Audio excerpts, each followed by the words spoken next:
ಸಮಾಧಾನ ಸಮಾಧಾನ ನಿಜವಾದ ಸಮಾಧಾನ. ನಾನು ಕಂಡುಕೊಂಡಂತಹ ಸಮಾಧಾನ ನಿಮ್ಮಲ್ಲಿಯೂ ನೆಲೆಸುವ ಸಮಾಧಾನ. ಸಮಾಧಾನ ಮಾರ್ಗ ಕಾರ್ಯಕ್ರಮಕ್ಕೆ ಕರ್ತನಾದ ಏಸು ಕ್ರಿಸ್ತನ ನಾಮದಲ್ಲಿ ನಮ್ಮೆಲ್ಲ ವೀಕ್ಷಕರನ್ನ ವಂದಿಸ್ತೇವೆ. ನೀವೇನು ನಮ್ಮ ಚಾನಲ್ನ ಫಸ್ಟ್ ಟೈಮ್ ನೋಡ್ತಾ ಇದ್ದರೆ ದಯವಿಟ್ಟು ಸಬ್ಸ್ಕ್ರೈಬ್ ಮಾಡ್ಕೊಳ್ಳಿ, ಲೈಕ್ ಮಾಡಿ, ಶೇರ್ ಮಾಡಿ, ಹಾಗೂ ನಿಮ್ಮ ಪ್ರಾರ್ಥನಾ ಮನವಿಯನ್ನು ನಮಗೆ ಕಮೆಂಟ್ ಸೆಷನ್ ಮೂಲಕ ತಿಳಿಸ್ಬೋದು. ನಿಮಗೆ ಕೌನ್ಸಿಲಿಂಗ್ ಬೇಕಾದಲ್ಲಿ ನಮ್ಮ ಮೂಲಕ ಸಂದೇಶ ಕೇಳಬೇಕು, ನಮ್ಮ ಪ್ರಾರ್ಥನಾ ಕೂಟಕ್ಕೆ ಜಾಯ್ನ್ ಆಗಬೇಕು ಅನ್ನುವುದಾದರೆ ಕೆಳಗೆ ಕೊಟ್ಟಿರುವಂಥ ವಾಟ್ಸ್ಆ್ಯಪ್ ನಂಬರ್ಗೆ ಸಂಪರ್ಕಿಸಬಹುದಾಗಿದೆ. ಇವತ್ತಿನ ನಮ್ಮ ಸಮಾಧಾನ ಮಾರ್ಗ ಕಾರ್ಯಕ್ರಮದಲ್ಲಿ ನಾವು ಧ್ಯಾನಿಸ್ಲಿಕ್ಕಿರುವಂಥ ವಿಷಯ ಯಾವುದಂದರೆ ಮಾನಸಿಕ ಖಿನ್ನತೆ. ಮಾನಸಿಕ ಖಿನ್ನತೆಯ ಕುರಿತಾಗಿ ನಾನು ಆಲ್ರೆಡಿ ಅನೇಕ ವಿಡಿಯೋಗಳನ್ನು ಅಪ್ಲೋಡ್ ಮಾಡಿದ್ದೇನೆ. ಆದರೆ ಈ ಮಾನಸಿಕ ಖಿನ್ನತೆಯಿಂದ ಹೊರಗಡೆ ಬರುವುದು ಹೇಗೆ? ಅನೇಕರಲ್ಲಿ ಪ್ರಶ್ನೆ ಇರುತ್ತೆ. ಇವತ್ತಿನ ಜನ್ರೇಷನ್ ಯಾರಿದ್ದಾರೋ ಅವರೆಲ್ಲರೂ ಖಿನ್ನತೆಗೆ ಬೇಗ ಒಳಗಾಗ್ತಾರೆ, ಮಾನಸಿಕವಾದ ಖಿನ್ನತೆಗೆ ಬೇಗ ಒಳಗಾಗ್ತಾರೆ. ಯಾಕೆ ಖಿನ್ನತೆಗೆ ಒಳಗಾಗ್ತಾರೆ ಅಂದರೆ ಮನೆಯಲ್ಲಿ ವಾತಾವರಣಗಳು ಕೆಲವೊಮ್ಮೆ ಹಾಗೆ ಅವರನ್ನು ಸೂಕ್ಷ್ಮವಾಗಿ ಬೆಳೆಸಿ, ಮತ್ತು ಇನ್ನು ಕೆಲವೊಮ್ಮೆ ಏನಾಗುತ್ತೆ ಅಂದರೆ ತಮ್ಮ ಜೀವಿತದಲ್ಲಿ ಏನೂ ಮಾಡಲಿಕ್ಕೆ ಸಾಧ್ಯನೇ ಇಲ್ಲ, ತಮ್ಮ ಭವಿಷ್ಯದ ಕುರಿತಾಗಿರ್ಬೋದು, ನನಗೆ ಯಾವುದೇ ಮಾರ್ಗ ತೋರಿಸ್ತಿಲ್ಲ ಅನ್ನುವಾಗ ಖಿನ್ನತೆಗೆ, ಒತ್ತಡಕ್ಕೆ ಒಳಗಾಗ್ತವೆ, ಮಾನಸಿಕವಾಗಿ ಕುಗ್ಗಿ ಹೋಗ್ತವೆ. ಹಾಗಾದರೆ ಈ ಮಾನಸಿಕವಾದ ಖಿನ್ನತೆಯಿಂದ ನಮಗೆ ಹೊರಗೆ ತರುವವರು ಯಾರು? ಹೇಗೆ ಇದರಿಂದ ಬರಬೇಕು? ಅನೇಕ ಜನರು ವೈದ್ಯರನ್ನು ತೋರಿಸ್ತಾರೆ, ಸೈಕ್ಯಾಟ್ರಿಸ್ಟ್ ಹತ್ರ ಹೋಗ್ತಾರೆ, ಹಾಗೂ ಒಳ್ಳೊಳ್ಳೆ ಕೌನ್ಸಿಲರ್ಗಳ ಹತ್ರ ಹೋಗ್ತಾರೆ, ಆದರೆ ಕೌನ್ಸಿಲಿಂಗ್ಗಳನ್ನು ಮಾಡಿಸ್ಕೊಳ್ತಾರೆ. ಆದರೆ ಅದ್ರ ಯಾವುದರಿಂದಲೂ ಅವರಿಗೆ ಸಮಾಧಾನ ಸಿಗೋದಿಲ್ಲ, ಅದು ಯಾವುದರಿಂದಲೂ ಅವರಿಗೆ ಅವರ ಪ್ರಶ್ನೆಗಳಿಗೆ ಉತ್ತರ ಸಿಗೋದಿಲ್ಲ. ಅನೇಕ ಸಲ ಅನೇಕರು ಹೀಗೆ ಹಣಗಳನ್ನು ವೆಚ್ಚ ಮಾಡಿ 1000-2000 ಒಂದು ಸಲ ಕೌನ್ಸಿಲಿಂಗ್ ಹೋದರೆ 1000-2000 ಹೀಗೆ ಅನೇಕ ವೆಚ್ಚಗಳನ್ನು ಮಾಡಿದರೂ ಸಹ ಅವರ ಪ್ರಶ್ನೆಗಳಿಗೆ, ಅವರ ಜೀವಿತದಲ್ಲಿರುವಂಥ ಒಂದು ಗೊಂದಲಕ್ಕೆ ಉತ್ತರ ಸಿಕ್ಕಿರೋದಿಲ್ಲ, ಅವರ ಸಮಸ್ಯೆಗೆ ಪರಿಹಾರ ಸಿಕ್ಕಿರೋದಿಲ್ಲ. ಹಾಗಾದರೆ ಇವತ್ತು ನಮ್ಮ ಮಾನಸಿಕವಾದ ಖಿನ್ನತೆಗೆ ನೀವು ಯಾರಾದರೂ ಮಾನಸಿಕವಾದ ಖಿನ್ನತೆಯಿಂದ ಹಾದು ಹೋಗ್ತಾ ಇದ್ರೆ, ಸಾಕಾಯಿತು ನನಗೆ ಜೀವನ, ನನಗೆ ಜೀವಿತವೇ ಬೇಕಾಗಿಲ್ಲ, ಏನನ್ನ ಮಾಡಲಿಕ್ಕೂ ನನ್ನ ಜೀವಿತದಲ್ಲಿ ಉತ್ಸಾಹ ಇಲ್ಲ, ನಾನು ಯಾಕೆ ಬದುಕಿರಬೇಕು ಅನಿಸುತ್ತೆ ಅನೇಕ ಸಲ, ನನಗೆ ಯಾಕೆ ಈ ಜೀವನ ಬೇಕು, ನಾನು ಯಾರಿಗೂ ಪ್ರಯೋಜನವಿಲ್ವಲ್ಲ ಅಂತ ಅನೇಕ ಸಲ ನಿಮ್ಮ ಮನಸ್ಸಿನಲ್ಲಿ ಯೋಚನೆ ಬಂದಿರ್ಬೋದು. ಹಾಗಾದರೆ ದಯಮಾಡಿ ಈ ವಿಡಿಯೋನ ಪೂರ್ತಿಯಾಗಿ ನೋಡಿ. ಈ ಸಂದೇಶ ಪ್ರಾರಂಭಿಸೋದಕ್ಕಿಂತ ಮುಂಚೆ ಒಂದು ಚಿಕ್ಕ ಪ್ರಾರ್ಥನೆಯನ್ನು ಮಾಡಿಕೊಳ್ಳೋಣ. ಪರಿಶುದ್ಧನೂ ಅತ್ಯುನ್ನತನೂ ಆಗಿರುವ ತಂದೆಯಾದ ದೇವರೇ, ನಿನ್ನ ನಾಮಕ್ಕೆ ಸ್ತೋತ್ರವಾಗಲಿ. ರಾಜ, ಈ ಸಮಯದಲ್ಲಿ ಪ್ರಾರ್ಥಿಸ್ತೇವೆ ಅಪ್ಪ, ಈ ದಿನವನ್ನು ಕೊಟ್ಟಿದ್ದಕ್ಕಾಗಿ ಸ್ತೋತ್ರ ಸಲ್ಲಿಸ್ತೇವೆ ಅಪ್ಪ. ಈ ಸಂದೇಶವನ್ನು ಹೇಳುವಾಗ, ಮಾತನಾಡುವುದು ನಾನಲ್ಲ, ನನ್ನ ಸ್ವಂತ ಬುದ್ಧಿ ಜ್ಞಾನದಿಂದಲ್ಲ. ಪರಿಶುದ್ಧ ಆತ್ಮನೆ, ನೀನು ಮಾತನಾಡು. ಅನೇಕರು ಮಾನಸಿಕ ಖಿನ್ನತೆಗೆ ಒಳಗಾಗಿ ಜೀವಿತದಲ್ಲಿ ಮುರಿದ ಮನಸ್ಸುಳ್ಳವರಾಗಿ, ನಿರೀಕ್ಷೆಗಳಿಲ್ಲದೆ, ಒಂಟಿಯಾಗಿ, ಮಾರ್ಗಗಳಲ್ಲಿ ಇಲ್ಲದೆ ಇದ್ದಾರೆ. ಏಸಪ್ಪ, ನೀನು ಈ ವಾಕ್ಯದ ಮೂಲಕ ಅವರ ಮುರಿದ ಮನಸ್ಸುಗಳನ್ನು ಕಟ್ಟಬೇಕು, ಅವರ ಜೀವಿತವನ್ನು ಸರಿ ಮಾಡಬೇಕು, ಈ ವಾಕ್ಯವನ್ನು ಅವರ ಜೀವಿತದಲ್ಲಿ ಅಳವಡಿಸಿಕೊಳ್ಳಬೇಕು, ಈ ವಾಕ್ಯಗಳು ಅವರ ಜೀವಿತದಲ್ಲಿ ಕಾರ್ಯ ಮಾಡಬೇಕಾಗಿ ನಾನು ನಿಮ್ಮಲ್ಲಿ ಕೇಳಿಕೊಳ್ತಾ ಯೇಸುವಿನ ನಾಮದಲ್ಲಿ ಬೇಡಿ ಹೊಂದಿಕೊಳ್ತೇನೆ ತಂದೆ, ಆಮೇನ್. ಮೊದಲನೇದಾಗಿ ಮಾನಸಿಕ ಖಿನ್ನತೆ ಎಂದರೇನು? ನಾನು ಆಲ್ರೆಡಿ ಒಂದು ವಿಡಿಯೋ ಮಾಡಿದ್ದೇನೆ ಮಾನಸಿಕ ಖಿನ್ನತೆಯ ಕುರಿತಾಗಿ. ಮಾನಸಿಕವಾದ ಖಿನ್ನತೆ ಯಾಕೆ ಮನುಷ್ಯನಲ್ಲಿ ಉಂಟಾಗುತ್ತದೆ ಅಂದರೆ, ಅವನ ಜೀವಿತದಲ್ಲಿ ಕೆಲವೊಮ್ಮೆ ಅಂದುಕೊಂಡಿದ್ದು ಆಗದೇ ಇರುವಾಗ ಅನೇಕರು ಮಾನಸಿಕ ಖಿನ್ನತೆ ಅಂದರೆ, ನಾವು ಹೊರಗಡೆ ನಮಗೇನಾದರೂ ರೋಗ ಬಂದರೆ ನಾವು ವೈದ್ಯರ ಹತ್ರ ತೋರಿಸ್ಕೊಳ್ತೇವೆ, ಕೆಲವೊಂದು ಮೆಡಿಸಿನ್ಗಳನ್ನ ತೆಗೆದುಕೊಳ್ತೇವೆ, ಆಗ ಸ್ವಲ್ಪ ದಿನದ ನಂತರ ಆ ರೋಗವು ಗುಣವಾಗುತ್ತದೆ. ಆದರೆ ಈ ಮಾನಸಿಕ ಖಿನ್ನತೆ ಎಲ್ಲಿ ನಮಗೆ ಉಂಟಾಗುತ್ತದೆ ಅಂದರೆ, ಇದು ಹೊರಗಿನ ರೋಗ ಅಲ್ಲ, ಒಳಗಿನ ರೋಗ. ಅಂದರೆ ಮನಸ್ಸಿಗೆ ಉಂಟಾಗುವಂಥದ್ದು ಈ ಮಾನಸಿಕ ಖಿನ್ನತೆ ಆಗಿದೆ. ಈ ಮನಸ್ಸಲ್ಲಿ ಉಂಟಾಗುವ ಈ ಖಿನ್ನತೆಗೆ ಈ ಲೋಕದ ಯಾವುದೇ ಔಷಧಿಗಳನ್ನ ನೀವು ಕೊಟ್ಟರೂ ಸಹ ಯಾವುದೇ ಪ್ರಯೋಜನವಿಲ್ಲ. ಅನೇಕರು ಬರ್ತಾರೆ, ನಾನು ಮಾನಸಿಕವಾದ ಡಿಪ್ರೆಷನ್ ಟ್ಯಾಬ್ಲೆಟ್ಗಳನ್ನ ತೆಗೆದುಕೊಳ್ತಾ ಇದ್ದೇನೆ ಸುಮಾರು ವರ್ಷಗಳಿಂದ, ಆ ಟ್ಯಾಬ್ಲೆಟ್ಗಳನ್ನ ತೆಗೆದುಕೊಂಡ ನಂತರ ನಾನು ತುಂಬ ಓವರ್ ಸೈಜ್ ಆಗಿದ್ದೇನೆ, ನಾನು ಖಿನ್ನತೆಗೆ ಒಳಗಾಗಿದ್ದೀನಿ, ನನಗೇನಾದ್ರ ಮೇಲೂ ಆಸಕ್ತಿ ಇಲ್ಲ ಅಂತ ಅನೇಕರು ಕೌನ್ಸಿಲಿಂಗ್ ಬರುವಾಗ ಹೇಳ್ತಾರೆ. ಯಾಕೆ ಗೊತ್ತಾ? ಈ ಲೋಕದ ಯಾವುದಕ್ಕೂ ಕೂಡ, ಯಾವ ಮೆಡಿಸನ್ಗೂ ಕೂಡ ನಿಮ್ಮ ಖಿನ್ನತೆನ ಹೋಗಲಾಡಿಸ್ಲಿಕ್ಕೆ ಸಾಧ್ಯವಿಲ್ಲ. ನಾನು ನಿಮಗೆ ಬೇಕಿದ್ರೆ ಬರೆದು ಕೊಡ್ತೇನೆ. ಯಾಕೆಂದರೆ ಆ ಒಂದು ಖಿನ್ನತೆ ಉಂಟಾಗಿರೋದು ನಿಮ್ಮ ಮನಸ್ಸಿಗೆ. ದೇವರ ವಾಕ್ಯ ಹೇಳುತ್ತೆ, ಹೃದಯವು ವಾಸಿಯಾಗದಂಥ ರೋಗಕ್ಕೆ ತುತ್ತಾಗುವುದೇ ಹೃದಯ. ಈ ಹೃದಯವನ್ನು ಯಾರು ವಾಸಿ ಮಾಡ್ಲಿಕ್ಕೆ ಆಗಲ್ಲ. ಆದರೆ ಈ ಹೃದಯವನ್ನು ವಾಸಿ ಮಾಡಲಿಕ್ಕೆ ಒಂದರಿಂದ ಮಾತ್ರ ಸಾಧ್ಯ. ಅದು ಯಾವುದಂದ್ರೆ ದೇವರ ವಾಕ್ಯವಾಗಿದೆ. ಪ್ರೀತಿಯ ಸಹೋದರ ಸಹೋದರಿಯರು, ನಿಮ್ಮ ಕೈಯಲ್ಲಿ ಸುಂದರವಾದಂತಹ ಸತ್ಯವೇದವನ್ನು ಹುಡುಕಿಕೊಂಡು ಅನೇಕರು ಕ್ರೈಸ್ತರೆನಿಸಿಕೊಂಡವರು ಇವತ್ತು ಡಿಪ್ರೆಷನ್ ಅಲ್ಲಿ ಇದ್ದಾರೆ, ಇವತ್ತು ಖಿನ್ನತೆಗೆ ಒಳಗಾಗ್ತಿದ್ದಾರೆ ಅಂದ್ರೆ ಇದು ಎಷ್ಟು ವಿಪರ್ಯಾಸವಾಗಿದೆ. ನಮ್ಮನ್ನ ಸಂತೈಸುವಂತ, ನಮ್ಮನ್ನ ಕಟ್ಟುವಂತ, ನಮ್ಮನ್ನ ಆಧರಿಸುವಂತಹ, ನಮ್ಮನ್ನ ಎಚ್ಚರಿಸುವಂತ ವಾಕ್ಯಗಳು ನಮ್ಮ ಕೈಯಲ್ಲೇ ಇದೆ. ಆದ್ರೆ ನಾವು ಈ ವಾಕ್ಯವನ್ನ ಓದದೆ, ಇದರಲ್ಲಿ ನಮ್ಮ ಸಮಸ್ಯೆಗೆ ಪರಿಹಾರವನ್ನ ಕಂಡುಕೊಳ್ಳದೆ ನಾವು ಅನೇಕ ಕಡೆ ಏನ್ ಮಾಡ್ತೇವೆ ಅಂದ್ರೆ ಹುಡುಕ್ತೇವೆ. ಅನೇಕ ಕಡೆ ಹೋಗಿ ನಮ್ಮ ಜೀವಿತವನ್ನ ನಾವೇನ್ ಮಾಡ್ತೇವೆ, ವ್ಯರ್ಥಗೊಳಿಸ್ಕೊಳ್ತೇವೆ. ಇನ್ನೂ ನಮ್ಮ ಪರಿಸ್ಥಿತಿಯನ್ನ ಹೀನಾಯವಾಗಿ ಮಾಡಿಕೊಳ್ತೇವೆ. ಪ್ರೀತಿಯ ಸಹೋದರ ಸಹೋದರಿ, ನೀನು ನೊಂದಿದೆಯಾ ಜೀವನದಲ್ಲಿ? ನನಗೆ ಈ ಜೀವನ ಬೇಡ, ಈ ಕುಟುಂಬ ಬೇಡ, ಈ ಗಂಡ ಬೇಡ, ಈ ಹೆಂಡತಿ ಬೇಡ, ಈ ಮಕ್ಕಳು ಬೇಡ, ನನಗೆ ಸಾಕಾಗಿದೆ, ನನ್ನ ಜೀವಿತದಲ್ಲಿ ಯಾವುದು ನನಗೆ ಸರಿ ಇಲ್ಲ, ನಾನು ಏನನ್ನ ಮಾಡಿದ್ರು ನನ್ನ ಕೈಯಲ್ಲಿ ಕೆಲಸ ಇಲ್ಲ, ಕೈ ಕಾರ್ಯವನ್ನು ಕೂಡ್ತಾ ಇಲ್ಲ, ನನ್ನ ಕುಟುಂಬ ನೋಡಿದ್ರೆ ಹೀಗಿದೆ, ನನ್ನ ಹೆಲ್ತ್ ನೋಡಿದ್ರೆ ಹೀಗಿದೆ, ನನಗೆ ಒಳ್ಳೆ ಆರೋಗ್ಯ ಇಲ್ಲ, ನಾನು ಪ್ರೀತಿಸಿದಂಥ ವ್ಯಕ್ತಿ ನನ್ನನ್ನು ಬಿಟ್ಟು ದೂರ ಹೋದ್ರು, ನಾನು ಜೀವ ಕೊಡ್ತೇನೆ ಅಂತ ಹೇಳಿದಂಥ ವ್ಯಕ್ತಿ ನನ್ನಿಂದ ಇವತ್ತು ದೂರ ಹೋಗಿದ್ದಾರೆ, ನನಗೆ ಬದುಕಲಿಕ್ಕೆ ಆಗ್ತಾ ಇಲ್ಲ. ಅನೇಕ ಸಲ ಈ ಒಂದು ಡಿಪ್ರೆಷನ್ ಉಂಟಾಗೋದಕ್ಕೆ ಮೇಜರ್ ರೀಸನ್ ಏನಂದ್ರೆ, ಇದು ಯಾವ ವಯಸ್ಸವ್ರಿಗೆ ಬೇಕಾದರೂ ಆಗುತ್ತೆ, ಇದೇ ವಯಸ್ಸಿನವರಿಗೆ ಆಗುತ್ತದೆ ಅಂತ ಏನಿಲ್ಲ. 70% ಅಷ್ಟು ಪ್ರಪಂಚದಲ್ಲಿ ಡಿಪ್ರೆಷನ್ಗೆ ಒಳಗಾಗಿದ್ದಾರೆ. ಈ ಡಿಪ್ರೆಷನ್ ಅನ್ನೋ ಆತ್ಮನನ್ನ ಸೈತಾನನು ಮನುಷ್ಯರ ಮೇಲೆ ಉಪಯೋಗಿಸಿ ಅವರ ಜೀವಿತವನ್ನ ಕುಗ್ಗಿಸಿ ಅವರನ್ನ ಮೇಲೆದ್ದೇಳದಂತೆ ಮಾಡ್ತಾ ಇದ್ದಾನೆ. ಅನೇಕರು ಈ ಡಿಪ್ರೆಷನ್ಗೆ ಒಳಗಾಗಿ ಎಷ್ಟೋ ಆಕ್ಟರ್ಸ್ಗಳನ್ನ ನಾವು ನೋಡ್ತೇವೆ, ಅವ್ರ ಜೀವನದಲ್ಲಿ ನೇಮ್ ಇರುತ್ತೆ, ಫೇಮ್ ಇರುತ್ತೆ, ಎಲ್ಲ ಇರುತ್ತೆ, ಆದರೂ ಅವರು ಡಿಪ್ರೆಷನ್ ಇಂದ ಬಳಲ್ತಾ ಇರ್ತಾರೆ. ಎಷ್ಟೋ ಜನ ಸೂಸೈಡ್ ಮಾಡ್ಕೊಂಡಿದ್ದಾರೆ. ಒಬ್ಬ ಫೇಮಸ್ ಆಕ್ಟರ್ ಒಂದು ಇಂಟರ್ವ್ಯೂನಲ್ಲಿ ಹೇಳಿರುವುದನ್ನು ನಾನು ಕೇಳಿದ್ದೇನೆ.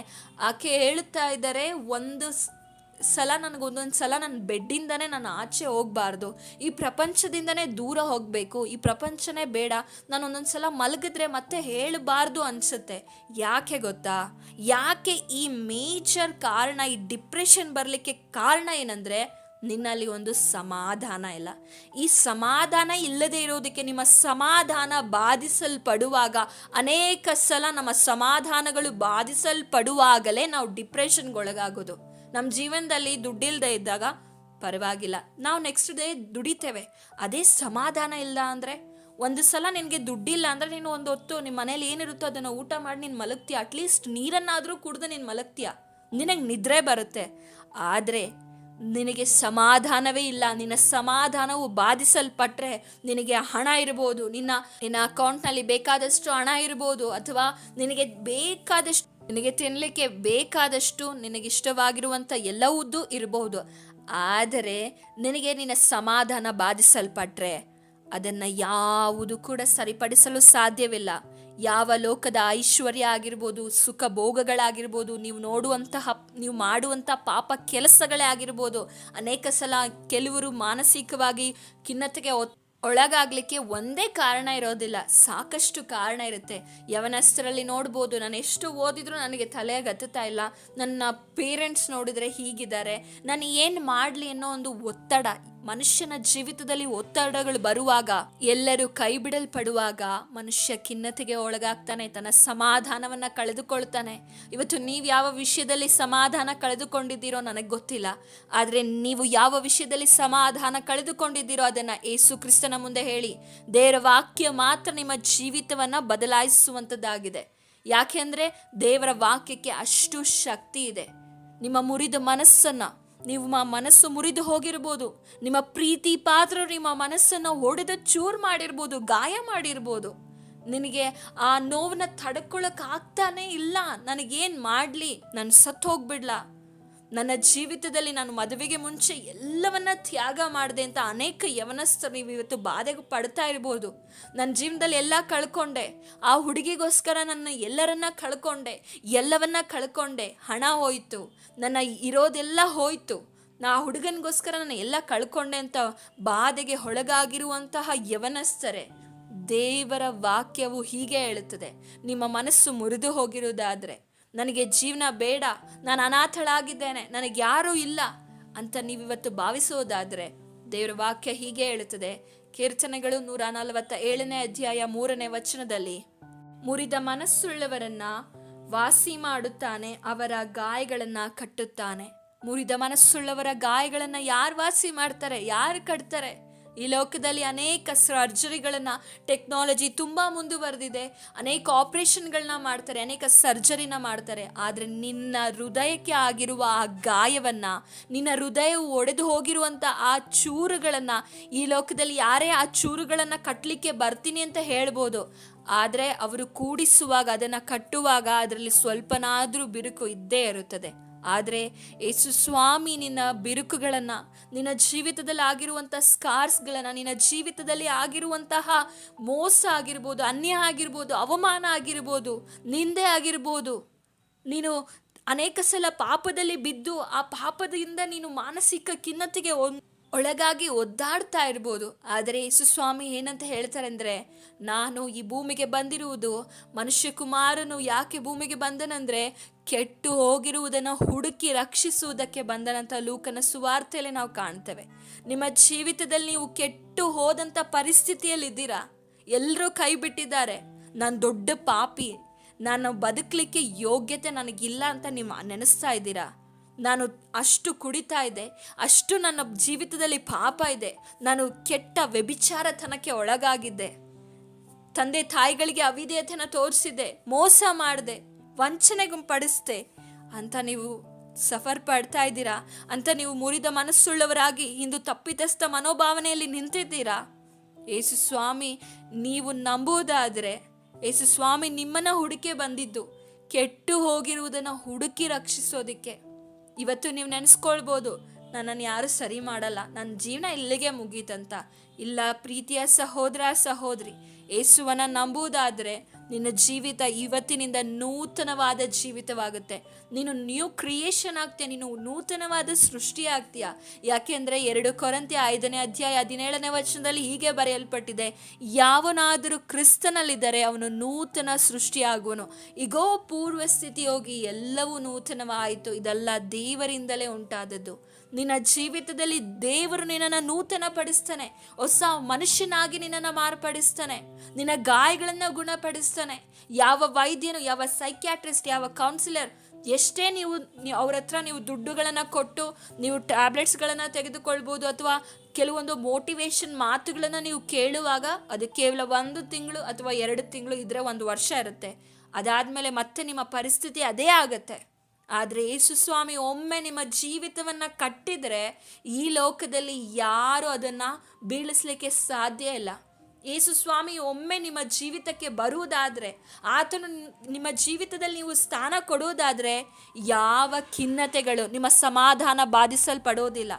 ನಿಜವಾದ ಸಮಾಧಾನ ಯಾರು ಕೊಡೋದಂದರೆ, ಹಣ ಕೊಡಲ್ಲ, ಆಸ್ತಿ ಕೊಡಲ್ಲ, ಅಂತಸ್ತು ಕೊಡಲ್ಲ, ಹುಡುಗಿ ಕೊಡಲ್ಲ, ಹುಡುಗ ಕೊಡಲ್ಲ, ಅಥವಾ ಮದುವೆ ಕೊಡಲ್ಲ, ಮಕ್ಕಳು ಕೊಡಲ್ಲ. ಈ ಲೋಕದ ಯಾವುದೂ ನಿಮಗೆ ನಿಜವಾದ ಸಮಾಧಾನ ಕೊಡಲಿಕ್ಕೆ ಸಾಧ್ಯವಿಲ್ಲ. ಆದರೆ ನಿಮಗೆ ನಿಜವಾದ ಸಮಾಧಾನವನ್ನು ಕೊಡುವವನು ಒಬ್ಬನಿದ್ದಾನೆ, ಆತನೇ ಯೇಸು ಸ್ವಾಮಿಯಾಗಿದ್ದಾನೆ. ಆತನು ಸಮಾಧಾನ ಪ್ರಭುವಾಗಿದ್ದಾನೆ, ಸಮಾಧಾನಕ್ಕೆ ರಾಜನಾಗಿದ್ದಾನೆ. ಇಂದು ಅನೇಕರು ಹೇಳ್ತಾರೆ, ನನಗೊಂದೊತ್ತು ಸಮಾಧಾನ ಇದ್ದರೆ ನಾನೊಂದು ಸ್ವಲ್ಪ ನಿದ್ರೆನಾದರೂ ಮಾಡ್ತಿದ್ನಲ್ಲ. ಎಷ್ಟೋ ಜನ ನಿದ್ರೆಗಳನ್ನು ಮಾಡಿ ಎಷ್ಟೋ ವರ್ಷಗಳಾಗಿದೆ. ತಮ್ಮ ಜೀವಿತದಲ್ಲಿ ನಡೆದಿರುವಂತಹ ಕಹಿ ಘಟನೆಗಳನ್ನು ನಡೆಸಿಕೊಂಡು ನೆನೆಸಿ ಅವರ ಸಮಾಧಾನ ಬಾಧಿಸಲ್ಪಟ್ಟಿದೆ. ಇಂದು ನಿಮ್ಮ ಸಮಾಧಾನ ಬಾಧಿಸಲ್ಪಟ್ಟಿದೆಯಾ? ಸಾಲದಿಂದ ನಿಮ್ಮ ಸಮಾಧಾನ ಬಾಧಿಸಲ್ಪಟ್ಟಿದೆಯಾ? ಯೇಸು ಸ್ವಾಮಿ ಕೈಗೆ ನಿಮ್ಮನ್ನು ಒಪ್ಪಿಸಿಕೊಡ್ರಿ.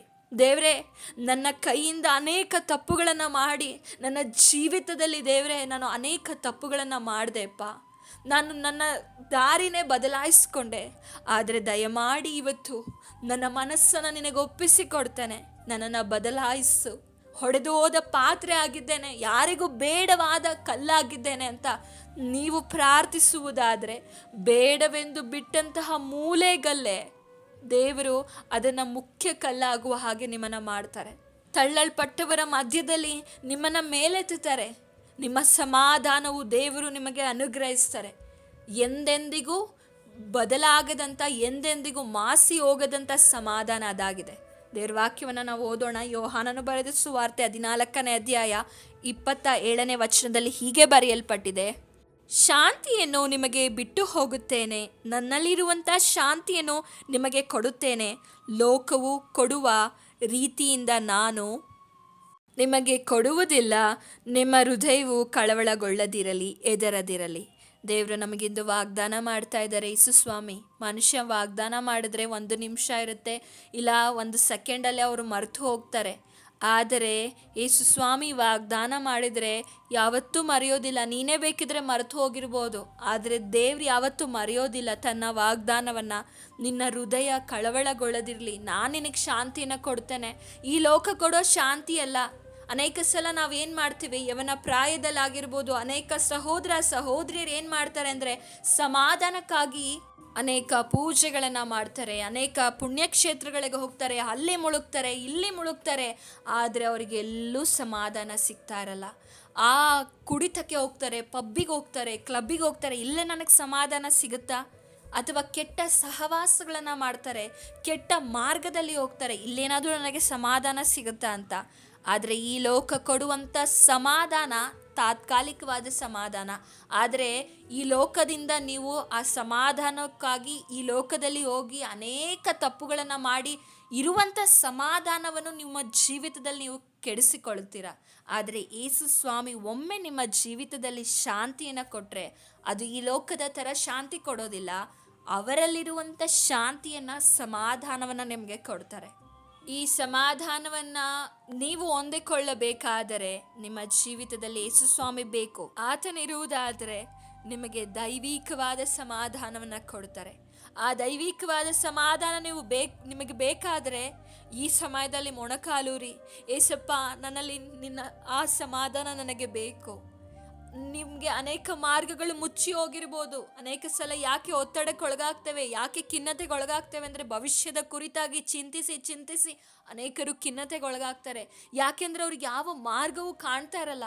ಈ ಸಮಸ್ಯೆಯಿಂದ ಹೇಗೆ ಹೊರಗೆ ಬರಬೇಕಂತ ಮಾರ್ಗ ಗೊತ್ತಿರೋದಿಲ್ಲ. ಆದರೆ ಯೇಸು ಸ್ವಾಮಿ ಹೇಳ್ತಾರೆ, ಯೋಹಾನನು ಬರೆದ ಸುವಾರ್ತೆ 14ನೇ ಅಧ್ಯಾಯ 6ನೇ ವಚನದಲ್ಲಿ, ನಾನೇ ಮಾರ್ಗವು ಸತ್ಯವೂ ಜೀವವೂ ಆಗಿದ್ದೇನೆ, ನನ್ನ ಮೂಲಕವಾಗಿ ಹೊರತು ಯಾರೂ ತಂದೆಯ ಬಳಿಗೆ ಬರುವುದಿಲ್ಲ. ಆತನೇ ಏನಾಗಿದ್ದಾನೆ? ಮಾರ್ಗವಾಗಿದ್ದಾನೆ. ನಿನಗೆ ಯಾವ ಮಾರ್ಗ ಕಾಣಿಸ್ತಾ ಇಲ್ಲ ಹೇಳು, ಯೇಸು ಸ್ವಾಮಿ ಬಳಿ ಹೇಳಿಕೊ, ನಿನಗೆ ಮಾರ್ಗ ತೋರಿಸ್ತಾನೆ. ನಿನ್ನ ಸತ್ಯವಾದ ಹಾದಿಯಲ್ಲೇ ನಡೆಸ್ತಾರೆ, ನಿನಗೆ ಜೀವವನ್ನು ಕೊಡ್ತಾರೆ. ನೀನು ಜೀವವನ್ನು ಕಳ್ಕೊಳ್ಬೇಕು ಅಂತ ಆಲೋಚಿಸ್ತಾ ಇದೆಯಾ, ಆದರೆ ಯೇಸುವನ್ನು ನೀನು ನಂಬೋದಾದರೆ ಆತನು ನಿನಗೆ ತಿರುಗಿ ಜೀವವನ್ನು ಕೊಡ್ತಾರೆ. ಎಲ್ಲರೂ ಕೈ ಬಿಟ್ಟಿರ್ಬೋದು, ಮನುಷ್ಯರು ನಿನ್ನನ್ನು ಅಗಲಿ ಹೋಗಿರ್ಬೋದು, ಪ್ರೀತಿಸ್ತೀನಿ ಅಂತ ಹೇಳಿ ನಿನ್ನ ಹತ್ರ ಇರೋದೆಲ್ಲ ಕಿತ್ತುಕೊಂಡಿರ್ಬೋದು, ಆದರೆ ಅವರ ಮುಂದೆಯೇ ನಿನ್ನ ಜೀವಿತವನ್ನು ಸರಿ ಮಾಡಲಿಕ್ಕೆ ಯೇಸು ಸ್ವಾಮಿಯಿಂದ ಸಾಧ್ಯವಿದೆ. ಪ್ರೀತಿಯ ಯವನಸ್ಥರೇ, ಪ್ರೀತಿಸಿ ಮೋಸ ಹೋದವರೇ, ದಯಮಾಡಿ ಯೇಸುವನ್ನು ನಿಮ್ಮ ಜೀವಿತದಲ್ಲಿ ನೀವು ಒಮ್ಮೆ ಆತನ ಬಳಿ ಕೇಳುವುದಾದರೆ ನಿಮ್ಮ ಜೀವಿತವನ್ನು ಬದಲಾಯಿಸ್ತಾರೆ. ಅನೇಕರು ನೀವು ನೆನೆಸ್ಕೊಳ್ತಾ ಇರ್ಬೋದು, ನನ್ನ ತಂದೆ ತಾಯಿಗಳ ಬಳಿ ನಾನು ಇದನ್ನು ಹೇಳ್ಕೊಳಕ್ಕಾಗಲ್ಲ, ನಾನು ಯಾರ ಹತ್ರ ಹೇಳ್ಕೊಳ್ಳಿ? ಈ ಒಂದು ವಿಷಯನ ಮನಸ್ಸಿನಲ್ಲಿ ಇಟ್ಕೊಂಡು, ಈ ಕಹಿ ಘಟನೆಯನ್ನು ನನ್ನ ಮನಸ್ಸಿನಲ್ಲಿ ಇಟ್ಕೊಂಡು ನನಗೆ ಜೀವನ ಮಾಡಲಿಕ್ಕೆ ಆಗ್ತಾ ಇಲ್ಲ, ನಾನು ಅನಾಥನಾಗಿದ್ದೇನೆ ಅಂತ ನೀವು ನೆನೆಸೋದಾದರೆ, ಅದೇ ಅಧ್ಯಾಯದ 18ನೇ ವಚನದಲ್ಲಿ ಹೀಗೆ ಬರೆಯಲ್ಪಟ್ಟಿದೆ, ನಾನು ನಿಮ್ಮನ್ನು ಅನಾಥರಾಗಿ ಬಿಡುವುದಿಲ್ಲ. ಯೇಸು ಸ್ವಾಮಿ ಯಾವತ್ತೂ ನಿಮ್ಮನ್ನು ಅನಾಥರಾಗಿ ಬಿಡೋದಿಲ್ಲ, ನಿಮ್ಮ ಜೊತೆ ಇರ್ತಾರೆ. ಭಯಪಡಬೇಡಿ, ನಿಮ್ಮ ಮನಸ್ಸು ಕಳವಳಗೊಳಿಸ್ಕೊಳ್ಬೇಡಿ, ಹಾಗೆ ಎದುರುಕೊಳ್ಬೇಡಿ ಅಂತ ದೇವ್ರು ಹೇಳ್ತಾ ಇದ್ದಾರೆ. ಈ ಲೋಕದಲ್ಲಿ ಯಾವುದು ಕೂಡ ನಮಗೆ ಈ ಥರ ಸಾಂತ್ವನ ಹೇಳೋದಿಲ್ಲ. ತಾಯಿ ತನ್ನ ಮಗುವನ್ನು ಹೇಗೆ ಸಂತೈಸ್ತಾರೋ ಅದೇ ರೀತಿ ಯೇಸು ಸ್ವಾಮಿ ಸಂತೈಸೋದು. ಅಂಥ ಸಂತೈಸುವಿಕೆ ನಿಮಗೆ ಬೇಕಾದರೆ ಈ ಸಮಯದಲ್ಲಿ ನೀವು ಮೊಣಕಾಲು ಊರುವುದಾದರೆ, ಆತನ ಸಮ್ಮುಖದಲ್ಲಿ ನೀವು ಬೇಡಿಕೊಳ್ಳುವುದಾದರೆ, ಆತನು ಖಂಡಿತವಾಗಿಯೂ ನೊಂದು ಹೊಡೆದ ಹೃದಯವನ್ನು ಕಟ್ಟುವಂಥ ಒಳ್ಳೆ ಸಮರ್ಯದವನಾಗಿದ್ದಾನೆ. ಅನೇಕರು ಈ ನಿಮ್ಮನ್ನು ನೋಡಿ ಹಾಗೆ ಓರೆ ಆಗಿ ಹೋಗ್ತಾ ಇರ್ಬೋದು. ನಿಮ್ಮ ಪರಿಸ್ಥಿತಿಯನ್ನು ನೋಡಿ, ನೀವು ಬಿದ್ದಿರುವಂಥ ನಿಮ್ಮ ಗೋಳಾಟವನ್ನು ನೋಡಿ ಅನೇಕರು ಆಡಿಕೊಳ್ತಾ ಇರ್ಬೋದು. ಆದರೆ ಒಳ್ಳೆ ಸಮರ್ಯದವನಾದ ಯೇಸು ಸ್ವಾಮಿ ನಿಮ್ಮ ಕಣ್ಣೀರನ್ನು ಒರೆಸಿ, ನಿಮ್ಮ ಜೀವಿತವನ್ನು ಸರಿಪಡಿಸಿ ನಿಮ್ಮನ್ನು ಆಶೀರ್ವದಿಸುವಂಥ ದೇವರಾಗಿದ್ದಾರೆ. ನೀನು ಸುಖವಾಗಿರ್ಬೇಕಂತಾನೆ ಯೇಸು ಸ್ವಾಮಿ ನಿನಗೋಸ್ಕರ ಪ್ರಾಣವನ್ನು ಕೊಟ್ಟಿದ್ದಾರೆ. ಯೇಸು ಸ್ವಾಮಿ ನಿನ್ನನ್ನು ಪ್ರೀತಿಸ್ತಾ ಇದ್ದಾರೆ. ಇವತ್ತು ಅನೇಕ ಯವನಸ್ಥರು ಪ್ರೀತಿ ಅಂತ ಅನೇಕ ಕಡೆ ಹುಡುಕ್ತಾ ಇದ್ದಾರೆ, ಆದರೆ ಯೇಸು ಸ್ವಾಮಿಯೇ ನಿಜವಾದ ಪ್ರೀತಿ ಆಗಿದ್ದಾನೆ. ಆತನೇ ನಮ್ಮನ್ನು ನಿಜವಾಗಿಯೂ ಪ್ರೀತಿ ಮಾಡಿರೋದು. ಬೇರೆ ಯಾರೂ ಪ್ರೀತಿ ಮಾಡೋದಿಲ್ಲ. ಎಲ್ಲರ ಪ್ರೀತಿ ಲಿಮಿಟೆಡ್ ಆಗಿರುತ್ತೆ. ಮನುಷ್ಯನ ಪ್ರೀತಿ ಯಾವಾಗಲೂ ಒಂದು ಚೌಕಟ್ಟಿನಲ್ಲಿರುತ್ತೆ ಅಷ್ಟೇ, ಆದರೆ ದೇವರ ಪ್ರೀತಿ ಆಗಲ್ಲ, ಅನ್ಲಿಮಿಟೆಡ್. ಆತನ ಪ್ರೀತಿಗೆ ನೀನು ಏನನ್ನೋ ಕೊಡಲಿಕ್ಕೆ ಸಾಧ್ಯವೇ ಇಲ್ಲ. ನಾವು ಈ ಲೋಕದಲ್ಲಿ ಹೇಳುವುದನ್ನು ನಾವು ಕೇಳಿದ್ದೇವೆ, ತಾಯಿಯ ಋಣವನ್ನು ನಾವು ಯಾವುದೇ ಕಾರಣಕ್ಕೂ ತೀರಿಸಲು ಸಾಧ್ಯವಿಲ್ಲ. ತಾಯಿ ನಮಗೆ ಜನ್ಮವನ್ನು ಕೊಡ್ತಾರೆ, ಆದರೆ ಯೇಸು ಸ್ವಾಮಿ ನಮಗೋಸ್ಕರ ಪ್ರಾಣವನ್ನೇ ಕೊಟ್ಟಿದ್ದಾರೆ. ಯೇಸು ಸ್ವಾಮಿ ಪ್ರಾಣ ಕೊಟ್ಟು ನಮಗೆ ಮರುಜೀವವನ್ನು ಕೊಟ್ಟಿದ್ದಾರೆ. ನಮ್ಮ ಪಾಪಗಳಿಗೋಸ್ಕರ, ನಮ್ಮ ಶಾಪಗಳು ನಮ್ಮನ್ನು, ನಮ್ಮ ರೋಗಗಳು, ನಮ್ಮ ಅವಮಾನಗಳು ನಮ್ಮನ್ನು ಬಾಧಿಸಬಾರ್ದು, ನಮ್ಮ ಸಮಾಧಾನ ನಮ್ಮ ಒಟ್ಟಿಗಿರಬೇಕಂತ ತನ್ನ ಪ್ರಾಣವನ್ನು ಕೊಟ್ಟಿದ್ದಾರೆ. ಹಾಗಾದರೆ ತಾಯಿ ನಮಗೆ ಜನ್ಮ ಕೊಟ್ಟಿರ್ಬೋದು, ನಮಗೋಸ್ಕರ ತನ್ನ ಜೀವವನ್ನು ಕೊಟ್ಟಂಥ ದೇವರಿಗೆ ನಾವಿಂದು ಹೇಗಿದ್ದೇವೆ? ದಯಮಾಡಿ ಸಹೋದರನೇ, ನಿನ್ನ ಪಾಪದ ಜೀವಿತವನ್ನು ಇವತ್ತೇ ನೀನು ಬಿಟ್ಟು ಬಿಡು. ಯೇಸು ಸ್ವಾಮಿ ನಿನ್ನನ್ನು ಕರೀತಾ ಇದ್ದಾರೆ. ಯೇಸು ಸ್ವಾಮಿ ನಿನಗೋಸ್ಕರ ಕಾಯ್ತಾ ಇದ್ದಾರೆ.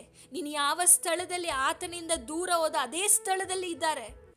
ನನ್ನ ಮಗ ಬರ್ತಾನೆ, ನನ್ನ ಮಗ ಆ ಕೆಟ್ಟ ಸಹವಾಸದಿಂದ ಬಿಟ್ಟು ಬರ್ತಾನೆ, ಆ ಕುಡುಕುತನದಿಂದ, ಆ ಕೆಟ್ಟ ಅಭ್ಯಾಸಗಳನ್ನು ಬಿಟ್ಟು ಬರ್ತಾರೆ ಅಂತ ಯೇಸುಸ್ವಾಮಿ ಕಾಯ್ತಾ ಇದ್ದಾರೆ. ಪ್ರೀತಿಯ ಸಹೋದರಿಯೇ, ಎಲ್ಲಿ ನಿನ್ನ ಬಿದ್ದು ಹೋಗಿದೆಯೋ, ಎಲ್ಲಿ ಪಾಪದಲ್ಲಿ ಜೀವಿಸ್ತಾ ಇದೆಯೋ, ದಯಮಾಡಿ ಸರಿಪಡಿಸಿಕೊ. ನಿನ್ನ ಜೀವಿತವನ್ನು ದೇವರಿಗೆ ಕೊಡು. ಯಾವುದೋ ಈ ಹುಡುಗನಿಗೋಸ್ಕರ, ಯಾವುದಕ್ಕೋಸ್ಕರನೋ ನಿನ್ನ ಅಮೂಲ್ಯವಾದ ಜೀವಿತವನ್ನು ನಾಶಪಡಿಸಿಕೊಳ್ಳಬೇಡ. ಯೇಸು ಸ್ವಾಮಿ ನಿನ್ನನ್ನು ಪ್ರೀತಿಸ್ತಾ ಇದ್ದಾರೆ. ನಿಮ್ಮನ್ನು ಸೃಷ್ಟಿ ಮಾಡಿದ ದೇವರಿಗೆ ಗೊತ್ತು ನಿಮಗೆ ಯಾವುದು ಸರಿ, ಯಾವುದು ತಪ್ಪು, ಯಾವುದನ್ನು ಕೊಟ್ಟರೆ ನನ್ನ ಮಗನು ಮಗಳು ಸುಖವಾಗಿರ್ತಾರೆ ಅಂತ ದೇವರಿಗೆ ಗೊತ್ತು. ತಕ್ಕ ಸಮಯದಲ್ಲಿ ಎಲ್ಲವನ್ನ ಆತ ನಿಮಗೆ ಕೊಡುವ ಆತನಾಗಿದ್ದಾನೆ. ಆತನ ಪ್ಲ್ಯಾನ್ ಯಾವಾಗಲೂ ಪರ್ಫೆಕ್ಟ್ ಆಗಿರುತ್ತೆ. ಆದ ಕಾರಣ ಈ ಸಮಯದಲ್ಲಿ ಮೊಣಕಾಲೂರಿರಿ, ಪ್ರಾರ್ಥನೆ ಮಾಡಿರಿ. ನಾನು ನಿಮಗೋಸ್ಕರ ಪ್ರಾರ್ಥನೆ ಮಾಡ್ತೇನೆ. ನಿಮ್ಮ ಜೀವಿತದಲ್ಲಿ ಎಲ್ಲಿ ನೀವು ಸೋತು ಹೋಗಿದ್ದೀರಾ, ಎಲ್ಲಿ ಯಾವುದು ಗುಟ್ಟು ನಿಮ್ಮಲ್ಲಿದೆ, ಅದೆಲ್ಲ ಯೇಸು ಸ್ವಾಮಿ ಬಳಿಗೆ ಒಪ್ಪಿಸಿಕೊಡಿರಿ. ಪರಿಶುದ್ಧನೂ ಅತ್ಯುನ್ನತನೂ ಆಗಿರುವ ತಂದೆಯಾದ ದೇವರೇ, ನಿನ್ನ ನಾಮಕ್ಕೆ ಸ್ತೋತ್ರವಾಗಲಿ ರಾಜ. ಈ ಸಮಯದಲ್ಲಿ ಪ್ರಾರ್ಥನೆ ಮಾಡ್ತೇವೆ ನಿನ್ನ ವಾಕ್ಯವನ್ನು ಕೇಳಿದ ಪ್ರಕಾರ. ಹೌದು ರಾಜ, ಅನೇಕ ಸಹೋದರ ಸಹೋದರಿಯರು ಮಾನಸಿಕ ಖಿನ್ನತೆಗೆ ಒಳಗಾಗಿ ತಮ್ಮ ಜೀವಿತದಲ್ಲಿ ಎಲ್ಲವನ್ನ ಕಳೆದುಕೊಂಡು ಮೋಸ ಹೋಗಿ, ನನಗೆ ಈ ಜೀವಿತ ಬೇಡ, ನಾನು ಯಾಕೆ ಬದುಕಬೇಕು, ನನಗೆ ಈ ಕುಟುಂಬ ಸಾಕಾಗಿದೆ, ನಾನು ಮೋಸಕ್ಕೆ ಒಳಗಾದೆ ಅಂತ ಕಣ್ಣೀರಿಡ್ತಾ ಇರುವಂತಹ ದೇವರೇ, ಸಮಾಧಾನವನ್ನು ಕಳೆದುಕೊಂಡು, ಸಮಾಧಾನ ಅವರ ಕುಟುಂಬಗಳಲ್ಲಿ ಬಾಧಿಸಲ್ಪಟ್ಟು ಯಾರ್ಯಾರ ಸಮಯದಲ್ಲಿ ಕಣ್ಣೀರುಗಳನ್ನು ಹಾಕ್ತಾ ಇದ್ದಾರೋ, ಏಸಪ್ಪ ನೀನು ಅವರ ಕುಟುಂಬಗಳನ್ನು ನೀನು ಕಟ್ಟಬೇಕಾಗಿ ಪ್ರಾರ್ಥಿಸ್ತೇನೆ. ನಿನ್ನ ವಾಕ್ಯ ಹೇಳುವ ಪ್ರಕಾರ ಮುರಿದ ಮನಸ್ಸನ್ನು ದೇವರೇ ವಾಸಿ ಮಾಡಿ ಅವರ ಗಾಯಗಳನ್ನು ಕಟ್ಟುವಾತ ನೀನಾಗಿದೆಯಾ. ನಿನ್ನಲ್ಲಿರುವ ಶಾಂತಿಯನ್ನು ಕೊಡುವಾತನಾಗಿದೆಯಪ್ಪ. ದಯಮಾಡಿ ಈ ಸಹೋದರನಿಗೆ ಸಹೋದರಿಗೆ ಯಾರ್ಯಾರು ಕಣ್ಣೀರಾಗ್ತಾ ಇದ್ದಾರೋ, ಈ ಪಾಪದಿಂದ ನಾನು ಆಚೆ ಬರ್ಲಿಕ್ಕೆ ಆಗ್ತಾ ಇಲ್ಲ, ಇದರಿಂದ ನನಗೆ ಬಿಡುಗಡೆ ಇಲ್ಲ ಅಂತ ಅಳ್ತಾ ಇರುವ ಸಹೋದರನನ್ನು ನಿನ್ನ ಪರಿಶುದ್ಧಾತ್ಮನ ಅಭಿಷೇಕದಿಂದ ನೀನು ಮುಟ್ಟಲ್ಪಡಬೇಕಾಗ ಅವರ ಮನಸ್ಸನ್ನೇನು ಬದಲಾಯಿಸು. ಈ ವಾಕ್ಯಗಳ ಮೂಲಕ ಅವರ ಜೀವಿತವನ್ನೇನು ಬದಲಾಯಿಸಬೇಕಾಗಿ ಪ್ರಾರ್ಥಿಸ್ತೇನೆ. ಅವರ ಹೃದಯಗಳನ್ನು ಕಟ್ಟು, ಅವರ ಜೀವಿತವನ್ನು ಕಟ್ಟು, ಅವರ ಪರಿಸ್ಥಿತಿಗಳನ್ನು ಸರಿಪಡಿಸಬೇಕಾಗಿ ಪ್ರಾರ್ಥಿಸ್ತೇನೆ. ಅವರ ಹೃದಯಗಳನ್ನು ನೀನು ಈ ಸಮಯದಲ್ಲಿ ಮುಟ್ಟಬೇಕಾಗಿ ಪ್ರಾರ್ಥಿಸ್ತೇನಪ್ಪ. ದೇವರೇ, ನಾನು ಅನಾಥಳಾಗಿದ್ದೇನೆ, ನನಗೆ ಯಾರೂ ಇಲ್ಲ ಅಂತ ಕೊರಗ್ತಾ ಇರುವಂತಹ ಸಹೋದರ ಸಹೋದರಿಯನ್ನ ನೀನು ಮುಟ್ಟು, ನೀನು ಸಂತೈಸು. ನನ್ನ ತಂದೆ ತಾಯಿಗಳು ನನ್ನನ್ನು ಕೈ ಬಿಟ್ಟಿದ್ದಾರೆ, ನನ್ನ ಪ್ರೀತಿ ಪಾತ್ರರು ನನ್ನನ್ನು ಕೈ ಬಿಟ್ಟಿದ್ದಾರೆ ಅಂತ ಅಳುತ್ತಾ ಇರುವಂತಹ ಸಹೋದರ ಸಹೋದರಿಯರನ್ನು ಯೇಸುವಿನ ನಾಮದಲ್ಲಿ ನೀನು ಗುಣಪಡಿಸಬೇಕಾಗಿ, ಅವರನ್ನು ನೀನು ವಾಸಿ ಮಾಡಬೇಕಾಗಿ ಪ್ರಾರ್ಥಿಸ್ತೇನೆ. ನಿನ್ನ ಸಮಾಧಾನವನ್ನು ಅವರಿಗೆ ಕೊಟ್ಟು ನೀನು ಅವರನ್ನು ಆಶೀರ್ವದಿಸಬೇಕಾಗಿ ಎಲ್ಲ ನಿನ್ನ ಕರಕೊಪ್ಪಿಸಿಕೊಡುತ್ತಾ ಯೇಸು ಕ್ರಿಸ್ತನ ನಾಮದಲ್ಲಿ ಬೇಡಿ ಹೊಂದಿಕೊಳ್ತೇನೆ ತಂದೆಯೇ. ಆಮೇನ್, ಆಮೇನ್. ದೇವರಿ ವಾಕ್ಯದ ಮೂಲಕ ನಿಮ್ಮನ್ನು ಆಶೀರ್ವದಿಸಲಿ. Thanks for watching. God bless you.